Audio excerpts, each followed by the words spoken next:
আসার সময় দেখলাম চাষের জমিতে সব বিয়ার ফ্যাক্টরি বোর্ড। চাষিরা বলল সব জমি নাকি উজানকে দিয়ে দিয়েছে। এই হচ্ছে ছোট লোকদের নিয়ে মুশকিল, কথাই বলতে জানে না। উজানের জমি আবার উজানকে কি দেবে? অ্যাকচুয়ালি আমার শ্বশুর মশাই এই জমিগুলো ওই চাষাদের দান করেছিল। এখন ওদের প্রয়োজনেই আবার জমিগুলো ফেরত নেওয়া হচ্ছে। ওদের প্রয়োজনে? হ্যাঁ, এমনিতেই জানেন তো, চাষটা এখন মোটামুটি পুরো লসের কেস হয়ে যাচ্ছে। ওরা তো দুবেলা খেতেই পায় না।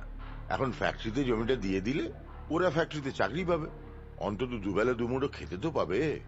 এভাবে চাষের কাজ বন্ধ হয়ে গেলে দেশে তো আর কিছুই তৈরি হবে না। খাবারের জন্য হাত পাততে হবে ফার্স্ট ওয়ার্ল্ড কান্ট্রির কাছে, তাতে তো আরো লস।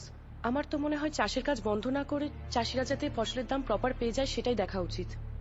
বাবা, রণদীপ বাবু, আপনার মেয়ে তো ইংল্যান্ডে বসে এদেশের চাষবাস সম্পর্কে অনেক কিছু জানে। আরে কি আশ্চর্য, তা তো জানবেই। ও তো পড়াশোনাই করছে ফার্মার স্ট্রাইক